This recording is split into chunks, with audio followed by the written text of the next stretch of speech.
아멘. 요즘 단연 관심사는 올림픽입니다. 코로나로 인해 예전만큼의 인기와 관심은 없는 것 같습니다. 그럼에도 불구하고 불확실성 속에서 1년을 더 준비하면서 포기하지 않고 끝까지 애써주고 수고한 우리 선수들의 땀방울과 눈물이 감동이 됩니다. 운동 종목별로 다르지만 모든 경기마다 분위기를 바뀔 수 있는 시간이 있습니다. 세트, 쿼터제 혹은 전후반, 어떤 경기는 선수를 교체하면서 그 경기의 분위기를 바꿀 수 있는 시간을 갖죠. 그리고 남은 시간을 전열을 정비하는 시간을 갖기도 합니다. 그래도 우리에게 가장 친숙한 이 축구 경기를 예로 들자면, 축구 경기는 전반전과 후반전으로 나뉘고 중간에 휴식 시간을 갖습니다. 하프타임이라고 하죠.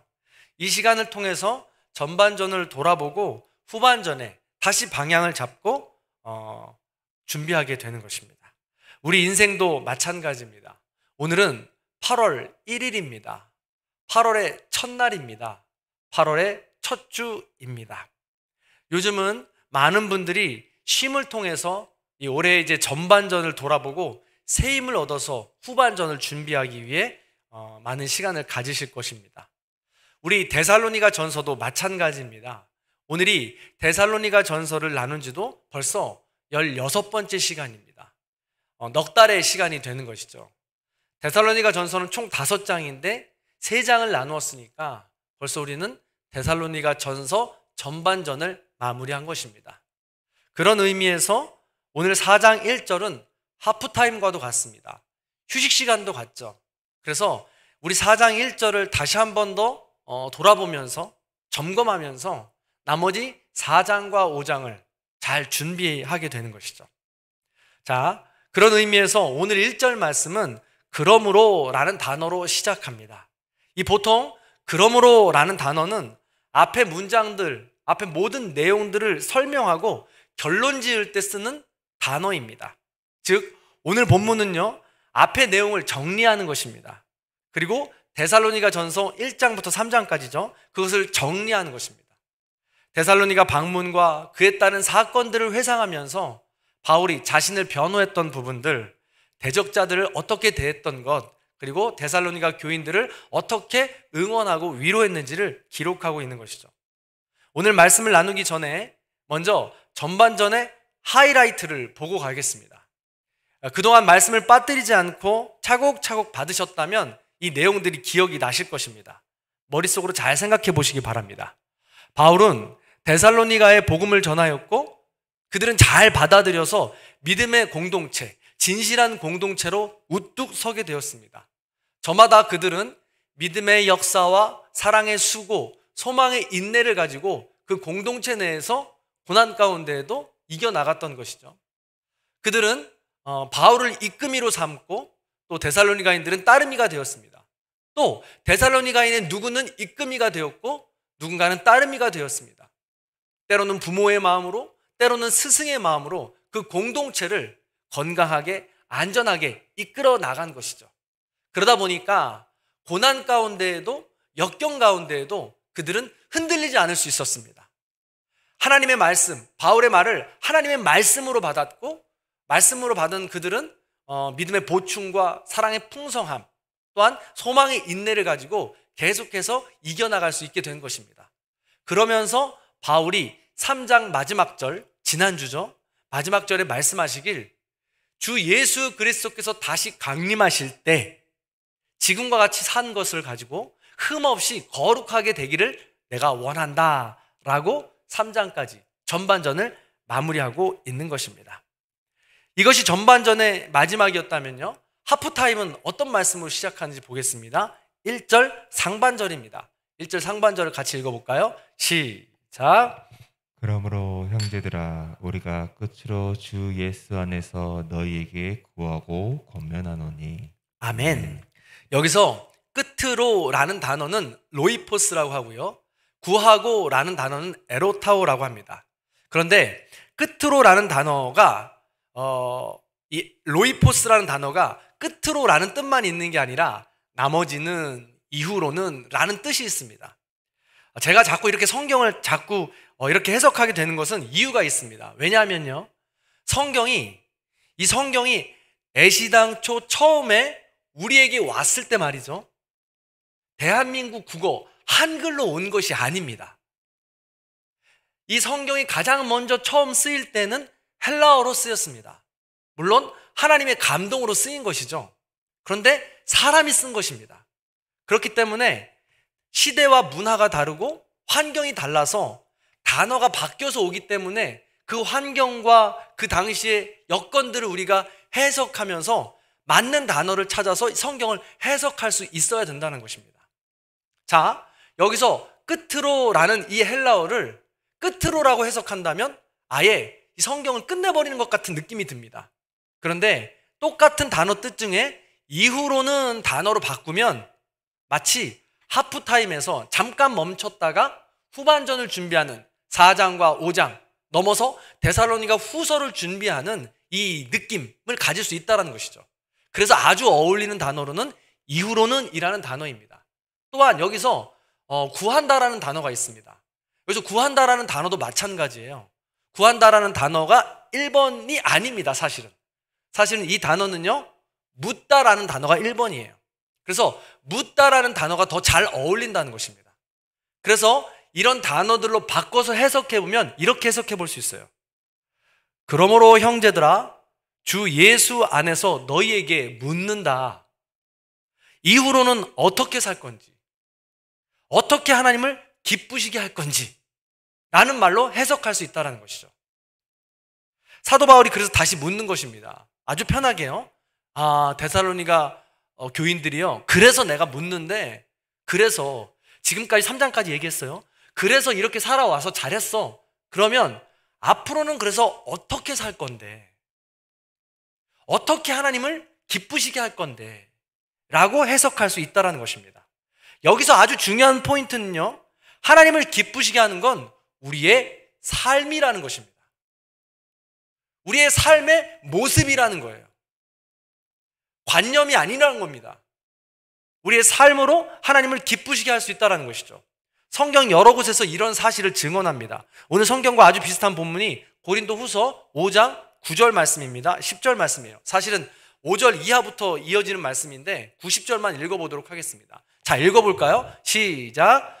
주를 기쁘시게 하는 자가 되기를 힘쓰노라. 이는 우리가 다 반드시 그리스도의 심판대 앞에 나타나게 되어 각각 선악간에 그 몸으로 행한 것을 따라 받으려 함이라. 아멘. 그렇습니다. 예수님이 다시 오실 때 누구든지 심판대 앞에 설 수 있게 된다는 것입니다. 그때 각각 선악간에 그 몸으로 행한 것을 따라 결과를 받는다는 거예요. 하나님은 우리의 삶을 보고 기뻐하신다는 것입니다. 우리의 삶을 보고 우리를 판단하신다는 것입니다. 즉, 이 땅에서 우리가 어떻게 살았느냐에 따라서 결과가 달라진다는 것이죠. 이 땅에서의 삶은 하나님 나라의 맛보기입니다. 이미 하나님 나라가 임해서 하나님 나라를 경험하고 있지만, 우리 모두가 그렇게 경험하지만 아직 완성은 아닌 거예요. 그 완성을 위해서 이 땅에서 나머지 하나님께서 우리에게 기회를 주시는 것입니다. 그렇다면 나머지 살아있는 우리의 삶을 어떻게 살아야 되느냐는 것입니다. 선악간의 그 행함에 따라 하나님께서는 판단하신다니까요. 그래서 우리는 우리에게 주어진 이 삶을, 이 기회를 선용해야 되는 것입니다. 잘 써야 된다는 것이죠.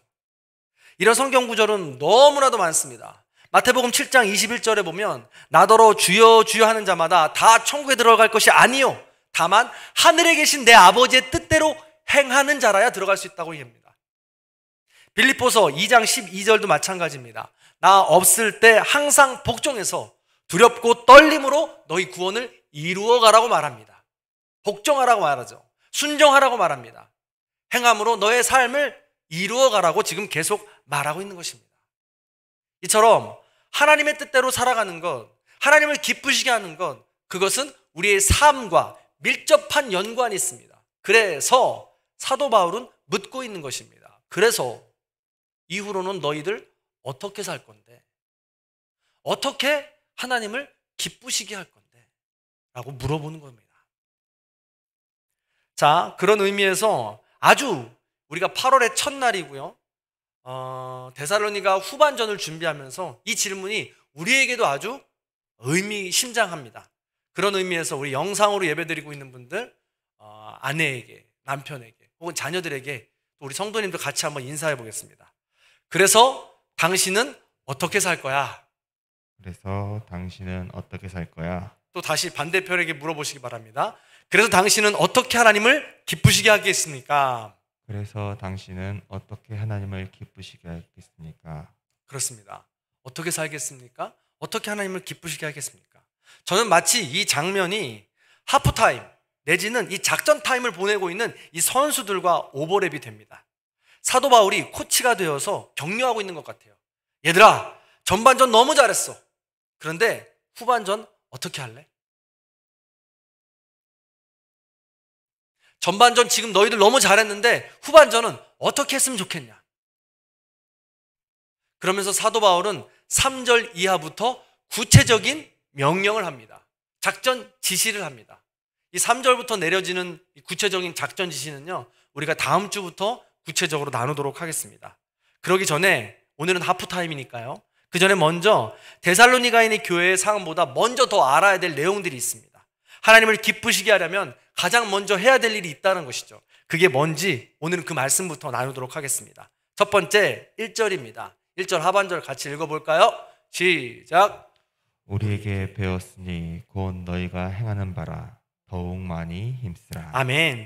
우리에게 배웠다고 합니다. 바울과 일행들입니다. 바울은 자신을 복음을 전하는 사도라고 했습니다. 예수님을 따라가는 제자라고 했습니다. 데살로니가인들은 바울을 따르는 사람들입니다. 즉 예수님의 제자요 하나님의 아들입니다. 하나님을 기쁘시게 하는 일의 첫 번째는 자신의 정체성을 아는 것입니다. 그 정체성이 무엇입니까? 저와 여러분의 정체성이 뭐예요? 하나님의 자녀입니다. 하나님의 아들이자 딸입니다. 그 정체성을 우리가 먼저 기억하고 있어야 삶의 목적을 이해할 수 있다는 것이죠. 우리 신앙 요리 문답 제1 첫 번째 질문입니다. 사람의 목적이 무엇입니까? 라고 하죠.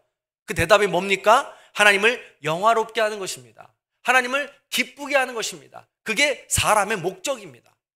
하나님의 자녀라면 당연히 하나님을 기쁘시게 하는 것입니다.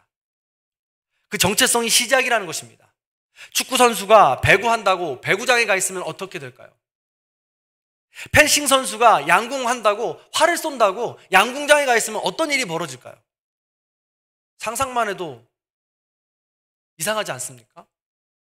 그렇다면 하나님의 자녀가 악한 사단 마귀 자녀의 역할로 살아간다면 하나님은 어떠시겠습니까? 따라서 하나님을 기쁘시게 하려면 가장 먼저 내가 하나님의 자녀임을 알아야 하는 것입니다. 제 아들이요, 나는 아빠 아들 하면서 아빠 사랑해 하고 안아줄 때 기분이 얼마나 좋은지 모릅니다. 날아갈 것 같습니다. 마찬가지로 우리가 하나님의 자녀라고 떳떳하고 당당하게 이 땅에서 자랑스럽게 살아간다면 하나님께서 보시고 얼마나 기뻐하시겠어요. 아이고 내 아들, 어이 내 딸, 나를 자랑스러워하다니. 우리는 그렇게 하나님의 형상대로 지으심을 받았기에 기본적으로 하나님을 닮은 사람들이요 하나님의 자녀라는 것입니다. 다만 더 닮아가기 위해서 인격적인 교제를 부단히 해야 합니다. 인격적인 교제란 하나님을 보고 듣고 만지며 대화를 나누는 것입니다. 어떻게 해요? 성경에 기록된 예수 그리스도의 삶을 보고 따라 살면 됩니다. 어떻게 해요? 성경에 기록된 대로 성령의 인도하심, 내주하심, 그 감동에 따라서 믿고 따라 살면 됩니다. 삶으로 드러내면 돼요. 모방하면 됩니다. 예수님을, 성령님을. 그럴 때 우리는 이 땅에서 하나님을 기쁘시게 할 수 있게 된다는 것입니다. 로마서 12장 1절에 보면 이렇게 기록합니다. 내가 하나님의 모든 자비하심으로 너희를 권하노니 너희 몸을 하나님이 기뻐하시는 거룩한 산 제물로 드리라. 이는 너희가 드릴 영적 예배니라. 우리의 삶을, 몸이 우리의 삶이에요. 몸이 우리가 떨어져 있는 것을 볼 수 있습니까? 우리가 태어나서 죽을 때까지 내 몸이 나와 떨어져 있는 순간이 있습니까? 몸을 드리라는 얘기는 삶을 드리라는 이야기입니다.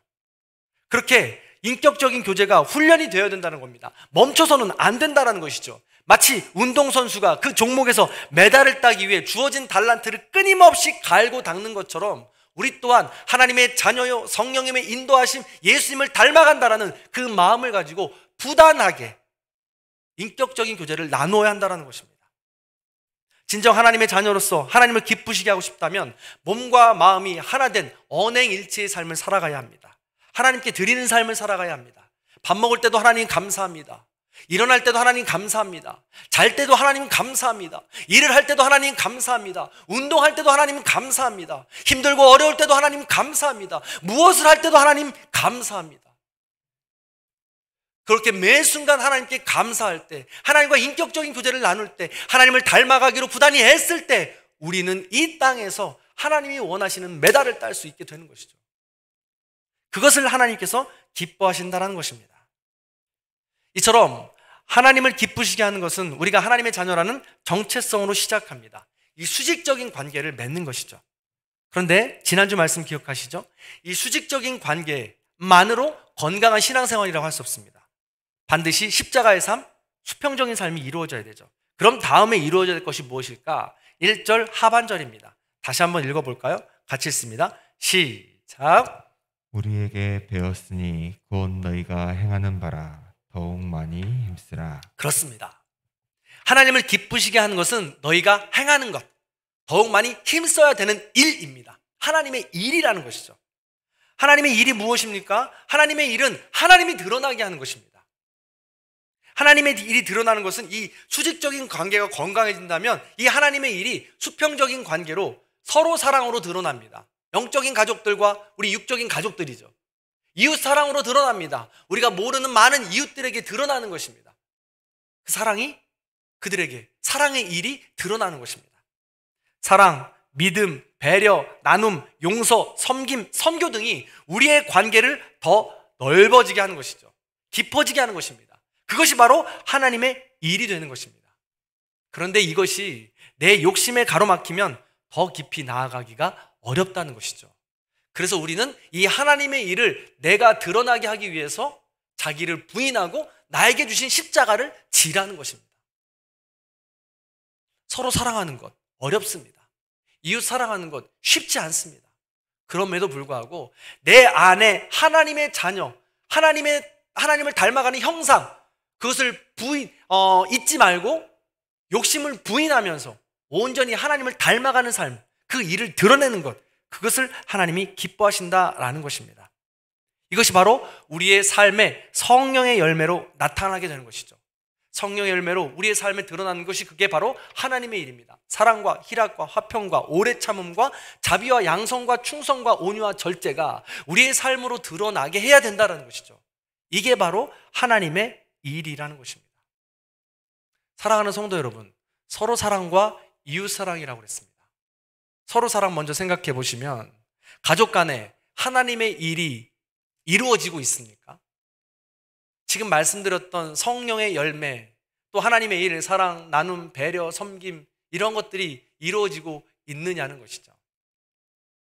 요즘 한창 방학인지라 아이들이 온종일 집에 있을 텐데 괜찮으실지 모르겠습니다. 또 재택근무하시는 분도 있을 텐데 평소에 부부가 같이 안 있다가 너무 오래 같이 있으면 어렵다고 해요. 괜찮으신지 모르겠습니다. 그럼에도 불구하고 서로 사랑, 풍성하게 누릴 수 있는 이걸 찾아야 되겠죠. 뿐만 아닙니다. 성도님들 사이는 어떤가요? 지금은 우리가 만날 수 없지만 만날 때 유독 서로 부딪히는 사이가 있습니다. 무심코 던지는 말 한마디에 마음이 거슬리는 경우도 있습니다. 그 사람은 아무리 사랑하고 싶어도 사랑하고 싶지 않는, 사랑해지지 않는 성도님이 있습니다. 그럼 그런 사람들에게 하나님의 일을 어떻게 드러내겠습니까? 나만의 방법이 있을 거예요. 찾아보시면 하나님께서 그 마음을 주실 것입니다. 그 마음을 행해 나아갈 때, 하나님 일을 드러 나아갈 때 하나님이 기뻐하실 것입니다. 이웃사랑은 또 어떤가요? 모르는 사람들과의 관계라고 생각하시면 항상 우리는 친절해야 합니다. 그리스도인들은 친절해서 환대하는 사람들입니다. 성경의 주제 중에 하나가 환대입니다. 낯선 사람들을 환영하는 것입니다. 요즘에 우리가 혐오가 우리나라의 대주제 아니겠습니까? 올림픽도 보면 정말 5년 동안 열심히 준비한 선수들인데 컴퓨터로 올림픽을 보다 보면 댓글을 달 수가 있거든요. 근데 그 댓글을 보고 있노라면 무섭습니다. 5년 동안 그렇게 갈고 닦고 너무 열심히 했는데 한 번의 실수로 그렇게 알지도 못하는 사람의 어마어마한 비난을 들어야 되는 것이 무서울 정도예요.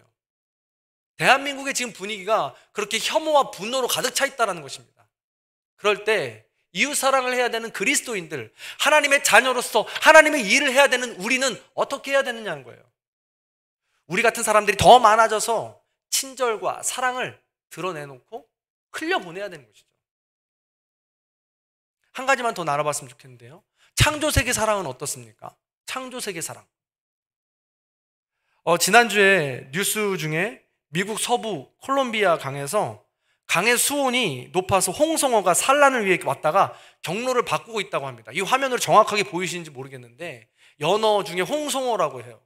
근데 물이 너무 뜨거워가지고 저 몸에 곰팡이가 생길 정도라고 한답니다.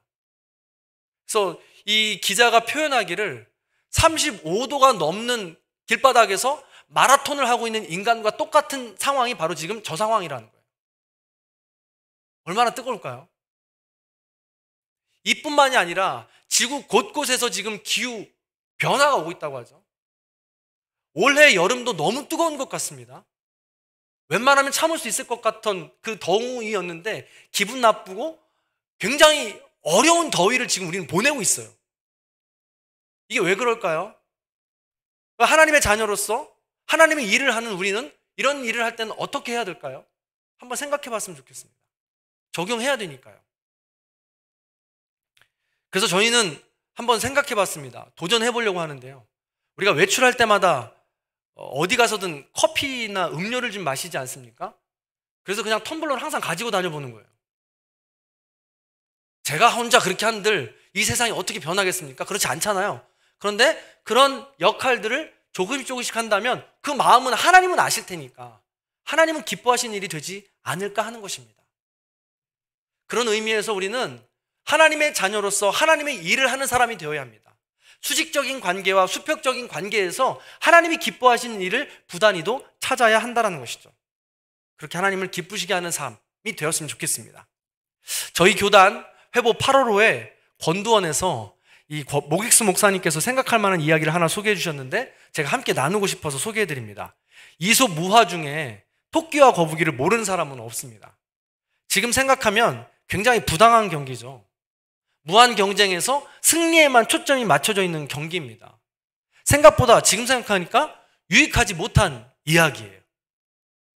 그런데 토끼와 거북이를 이 의사이자 심리학자요 아동학자인 몬테소리가 각색한 이야기가 있습니다. 굉장히 생각하게 하는데요. 제가 한번 그 동화를 읽어드리겠습니다. 잘 들어보시기 바랍니다. 토끼와 거북이가 경주를 했습니다. 경기 종목은 서로에게 유리한 길을 선택하는 것이었습니다.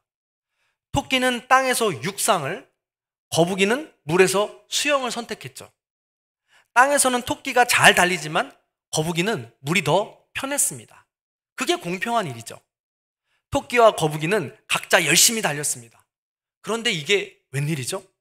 거북이가 한참 헤엄쳐 가다가 뒤를 돌아보니까 토끼가 보이지 않는 거예요. 토끼가 어디 갔지? 거북이가 천천히 살펴보니까 저 멀리 토끼가 주저앉아 낑낑대고 있지 뭐예요. 토끼가 왜 저러고 있지? 궁금한 거북이는 토끼에게 되돌아갔습니다. 자세히 가보니까 토끼는 발에 날카로운 가시가 박혀 엉엉 울고 있는 것입니다. 거북이는 조심스럽게 토끼의 발에서 가시를 빼줬습니다. 하지만 토끼는 통증 때문에 더 이상 달릴 수 없었습니다. 슬퍼하면서 펑펑 우는 토끼를 보고 거북이는 말했습니다. 염려하지 마. 나와 함께 가자. 내 등은 튼튼하거든.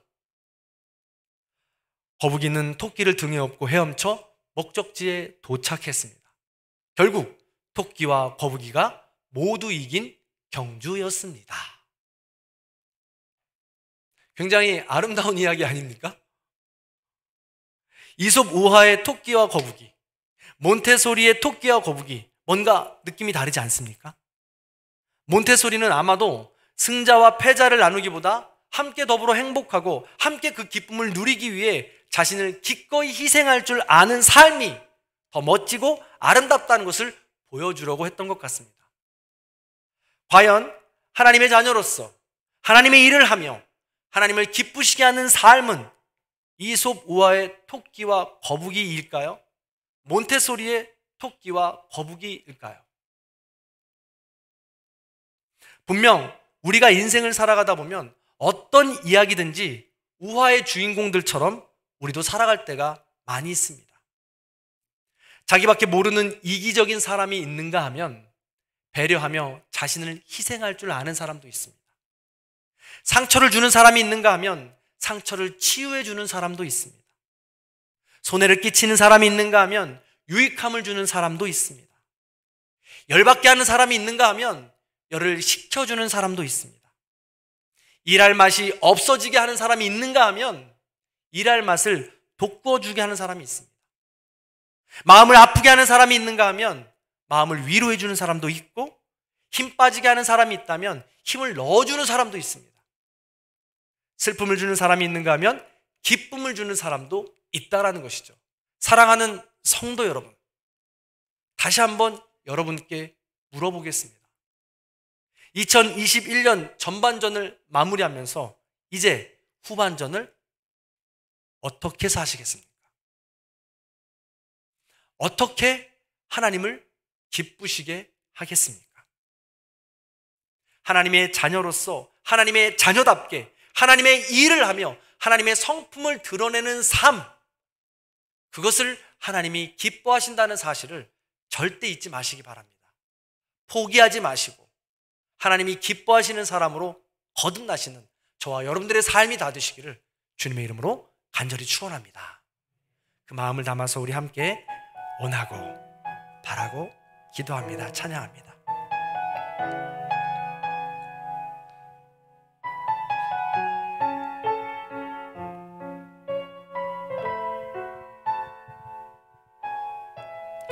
이 세상을 살아가는 동안에 나의 힘을 의지할 수 없으니 기도하고 낙심하지 말 것은 주께서 참 소망이 되심이라. 하나님의 꿈이 나의 비전이 되고 예수님의 성품이 나의 인격이 되고 성령님의 권능이 나의 능력이 되길 원하고 바라고 기도합니다. 주의 길을 걸어가는 동안에 세상의 것 의지할 수 없으니 감사하고 낙심하지 말 것은 주께서 참 기쁨이 되심이라. 하나님의 꿈이 나의 비전이 되고 예수님의 성품이 나의 인격이 되고 성령님의 권능이 나의 능력이 되길 원하고 바라고 기도합니다. 이 시간 우리 다시 한 번 더 처음부터 찬양해 보기 원하는데요. 함께 계신 여러분들과 옆에 있는 분들과 손을 잡고 찬양해 봤으면 좋겠습니다. 성도 여러분, 기억하시기 바랍니다. 우리가 이 땅을 살아가면서 하나님 앞에 섰을 때 하나님 앞에 남는 게 뭘까요? 하나님 앞에 남는 건 우리가 이 땅에서 어떻게 살았는지 우리의 삶입니다. 그거밖에 남는 게 없습니다. 그리고 우리는 언제 하나님 앞에 불려갈지 모릅니다. 하나님의 부르심에 언제 우리가 응답해야 될지 모르는 삶을 살아갑니다.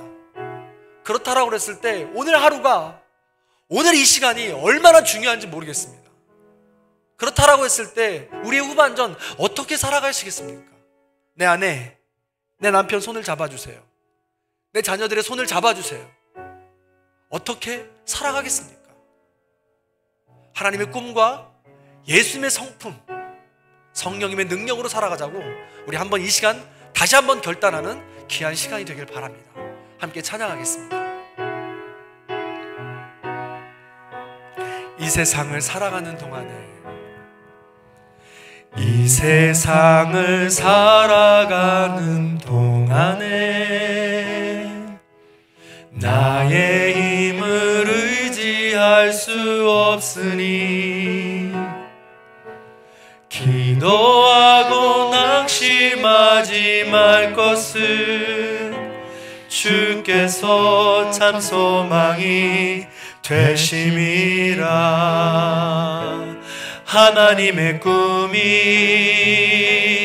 나의 비전이 되고 예수님의 성품이 나의 인격이 되고 성령님의 권능이 나의 능력이 되길 원하고 바라고 기도합니다. 주의 길을 걸어가는 동안에 세상의 것 의지할 수 없으니 감사하고 낙심하지 말 것은 주께서 참 기쁨이 되심이라. 하나님의 꿈이 나의 비전이 되고 예수님의 성품이 나의 인격이 되고 성령님의 권능이 나의 능력이 되길 원하고 바라고 기도합니다. 하나님의 꿈이 나의 비전이 되고 예수님의 성품이 나의 인격이 되고 성령님의 권능이 나의 능력이 되길 원하고 바라고 기도합니다. 아멘. 이 시간 오늘 말씀을 기억하며 우리 함께 기도하겠습니다. 사도 바울은, 아니 우리 주님은 우리에게 묻습니다. 그래서 너의 인생 후반전을 어떻게 살 건데, 그래서 너의 인생 후반전에 하나님을 어떻게 기쁘시게 할 건데 라고 물어보십니다. 그 말씀에 우리가 대답할 것은 하나님의 자녀로서 하나님의 일을 하며 부끄럽지 않게 떳떳하고 당당한 삶을 살겠습니다 라고 고백할 수 있었으면 좋겠습니다. 하나님의 꿈으로, 예수 그리스도의 성품으로, 성령님의 능력으로 그 모든 삶을 살아가게 하여 주옵소서. 우리의 삶으로 드러내며 열매 맺는 삶을 살아갈 수 있도록 도와주시옵소서. 우리 그런 마음 가지고 말씀을 기억하며 함께 기도하겠습니다. 할렐루야. 사랑과 은혜가 충만하신 하나님 감사합니다. 오늘도 우리에게 새 날을 허락하여 주시고 새 삶을 허락하여 주시니 진심으로 감사를 드립니다. 하나님께서 허락하여 주신 이 삶 가운데에 이제는 아버지 하나님 떳떳하고 당당하게 하나님의 자녀로서 살아가기 원합니다. 우리가 하나님의 부르심을 받을 때에, 하나님께서 다시 오실 때에 아버지 하나님 앞에 남는 것은 우리의 삶밖에 없습니다. 우리가 어떻게 살았느냐밖에 남지 않습니다. 나더러 주여 주여 하는 자마다 모두 다 천국에 들어갈 것이 아니요 하나님의 뜻대로 행하는 자라야만 천국에 들어갈 수 있다고 했습니다. 아버지 하나님 말씀대로 복종하여 두렵고 떨림으로 구원을 이루어가는 자만이 아버지 하나님이 구원을 이룰 수 있다고 말씀하셨습니다. 그것이 하나님을 기쁘시게 하는 삶입니다. 오늘 하루 이 시간을, 오늘 하루 지금을 기쁘게 하나님을 영화롭게 살아가는 것이 아버지 하나님 기쁘게 살아가는 것임을, 아버지 하나님 앞에 남는 것임을 기억하게 하여 주옵시고 부끄럽지 않은 삶을 살아갈 수 있도록 인도하여 주시옵소서. 우리의 삶에 성령의 열매로 드러나는 삶이 되게 하여 주옵소서. 사랑과 사랑과 희랑과 화평과 오래 참음과 자비와 양성과 충성과 온유와 절제로 아버지 앞에 드러나는 삶을 살아가게 하여 주옵소서. 신명기의 삶으로 우리의 마음과 몸과 목숨과 뜻과 힘을 다하여 하나님 한 분만을 사랑하게 하여 주옵시고 우리의 삶 가운데 그 사랑만이 드러나게 하여 주시옵소서. 때로는 그 사랑이 부끄럽습니다. 때로는 그 사랑이 껄끄럽습니다. 때로는 그 사랑이 아버지 하나님 부담스럽습니다. 장애물로 다가옵니다. 자존심이 상합니다. 보고 싶지 않습니다. 그럼에도 불구하고 하나님은 말씀하십니다. 하나님의 자녀로서 하나님의 일을 행해 나가려고 우리를 권면하십니다. 그 목소리를, 그 음성을 외면하지 않게 하여 주옵시고 주님 앞에서 부끄러운 일을 아버지 하나님 멈추게 하여 주옵시고 사랑하는 일을 주 앞에서 행해 나가며 살아갈 수 있도록 인도하여 주옵소서. 내가 사랑할 수 없는 사람 하나님의 그 사랑으로 사랑하게 하여 주옵소서. 하나님의 꿈으로, 예수님의 성품으로, 성령의 능력으로 사랑하게 하여 주옵소서. 그리하여 온전히 하나님 앞에 섰을 때에 부끄러움 없이 떳떳하고 당당하게 흠 없이 설 수 있는 우리 모두가 될 수 있도록 인도하여 주시옵소서.